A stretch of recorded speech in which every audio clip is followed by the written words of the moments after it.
That which we can call absolutization is a universal feature of human experience, and we can discuss its nature and its pitfalls. What is absolutization? It means taking something that is conditional, relative, one out of many, and portraying it to be unconditional, non relative, and singular. Some common examples include starting in childhood, for example, taking one's parents and saying, my parents are the strongest parents and the wisest parents in the whole wide world. I look in the mirror, what I see is the best thing that can be seen. Right? My abilities are the only abilities that really count. My talents are the only talents that are truly important. My perspective on the world is really the only valid perspective. That which I take to be so is so because I take it to be so. My given degree of maturity, my given outlook on life is the final destination. It is the final highest vantage point from which anybody can look out onto the world.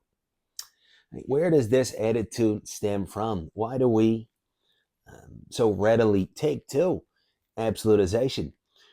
One seemingly common sense suggestion would be that it stems from the character of human experience.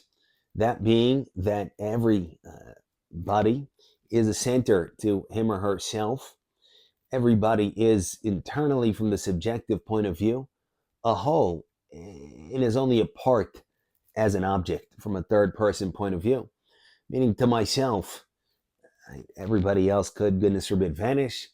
I could be the only person left in the world. The whole universe could vanish for all I know, as it does every night when I go to sleep.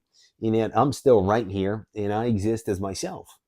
It's just that I translate to an object to other people, meaning just one person out of many.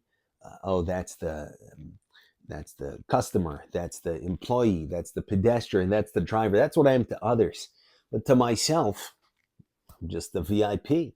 I'm just the center. Consequently, it does make sense that we would transfer that centrality, that singularity, that sort of absoluteness, we could say, to everything that we touch, right? To our mind, to our body, to our aspirations, to our values, to our desires. Now, what can be said for the value of absolutization?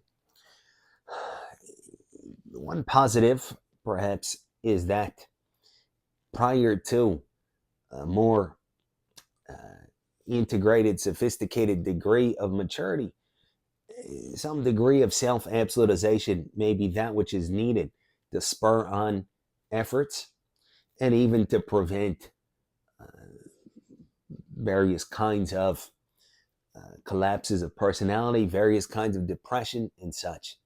Meaning, if I psychologically, internally, um, still construe myself as just a piece, as just a part, but I don't give any special value to that piece, to that part. I do, at a young age, adopt the mentality, oh, I'm just one out of many. What do I count for? Right? Look at this big world, look at this internet with all of these countless people doing everything that can be done. I can never be like them. I can never compete with them. I'm nothing. I count for nothing. Boom, depressed, no effort, lazy, slothful, and such. That's no good. Some degree of absolutization saying, no, I am somebody, and what I believe counts for something, and I'm more right than others, and I'm more important than others. In my perspective, in my worldview, is more valuable than those of others. That can be valuable and that can spur on those efforts to be somebody, to succeed, to be the best, to be the one, to get to the top, to climb the mountain, to finish the race. So that's good. All well and good. The pitfall, however, or the pitfalls, however, would be that absolutization can certainly serve as a hard block to any possibilities of maturation beyond a certain point. Meaning, as much as I may need some degree of absolutization initially to get me going, at a certain point, it's just the fact of the matter that other perspectives than mine do exist. other values than mine do exist. Other vantage points than the one that I am privy to do exist. They do exist, and they count for something. Why wouldn't they? From another person's point of view, the same is so for them as the case is for me. That's just the fact of the matter. So consequently, it seems to follow that to really mature, to really run the race and climb to the top. Eventually, I have to incorporate other perspectives and other vantage points and other values, at least, than those which I call my own. Eventually, I have to reconceive myself as a we instead of simply an I against everybody else, or perhaps I and some other I's that are just like me against everybody else. Eventually, I have to mine, we could say, the rest of that which there is for value, mine in the sense of like a miner mining things. I have to grant that perhaps there's value in things that are not immediately appealing to me. Perhaps I have no taste or no talent for variety of things, right? And yet, for me to again truly mature and develop, I at least have to grant that maybe there's some value there. I have no taste for music, for math, for poetry, for thought, for relationships, for whatever the case might be. Even if that persists, I can at least say, well, there's some value there. There's something good there. And consequently, when we absolutize ourselves, such as we are, when we absolutize our deficiencies as well, right, our immaturities, we're kind of set. Right? Because why wouldn't we be? If this is the absolute, right? If myself, just as I am, is really the be all end all, this is really the peak, right? The highest point on the mountain, well, then sit there and enjoy it. What else is there to do? Right? And consequently, we're firmly stuck. And this is seen, obviously, in innumerable, truly innumerable examples wherein we settle for what we are. Let's say, again, that I don't have much of a taste for human relationships. It's really not my thing. I don't understand people. I absolutize it. Relationships are for suckers. Emotions are for soft people. And that's it. How will I grow with that attitude? Let's say that I personally don't have much of a talent for thinking. I'm more of a feeling kind of person. So consequently, I absolutize my absence of cogitative capacities. And I say, really, it's all about feeling. It's not about thinking. How will I learn to think? And thinking is quite important. Conversely, I'm a thinking person. It's all about thought for me. I'm not a feeling person. I absolutize that and say that it's all about thinking. Emotions again are for softies, this and that. How will I ever develop an emotional life?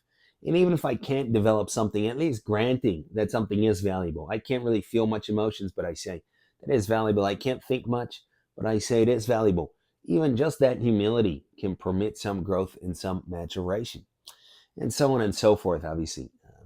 Going more and more sophisticated, I take my beliefs, such as they are in any given domain. This is what society should be like. This is the purpose of life, or there is no purpose of life, so on and so forth.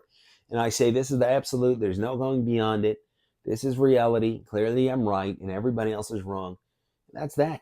And that's a wrap. The show is done. Even if I live for another 100 years with that attitude, chances are I'm not going anywhere. And that's no good. So consequently, what is the antidote to absolutization? On a more superficial, we could say, in a more doable sense, it could be to recognize that and to make some conscious effort to de-absolutize oneself, to at least grant in principle that other values exist, that other vantage points exist, that truth exists beyond the horizon of what is available to me, that talents exist which I do not have, abilities exist that I do not have, taste exists which I do not have, and so on and so forth.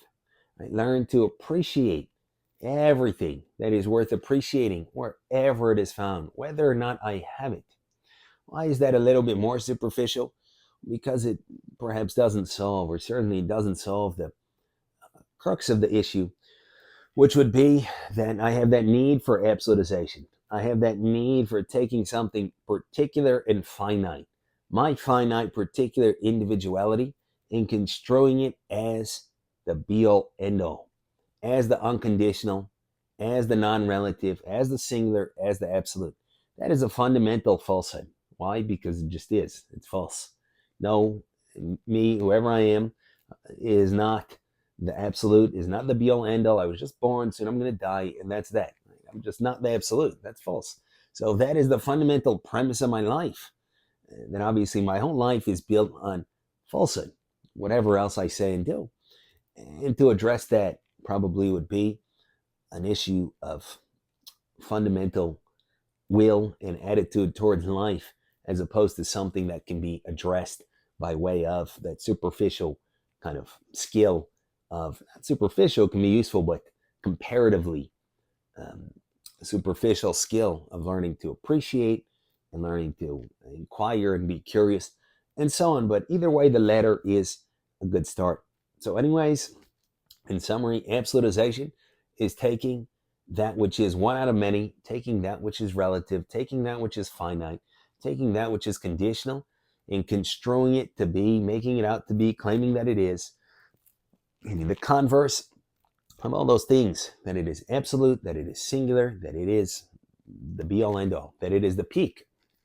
This we do possibly because to ourself we are a center. Right? We take ourselves from one particular little chunk of existence, and yet that chunk of existence is the center, and then we elevate it to the number one place, and then everything associated with it, whether the question is appearance, abilities, desires, ambitions, we take that values, we take that and we equally absolutize it. We equally place it on the number one pedestal.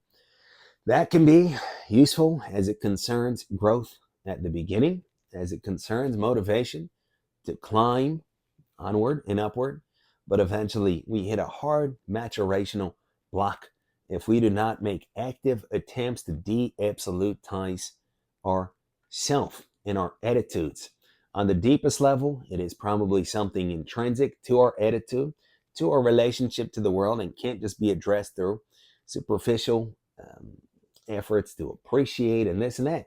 But we can start with those efforts to appreciate values in goodness, in truth, in beauty, anywhere and everywhere that it is found, irrespective of its immediate connection to one's own immediate individuality. Thank you for listening.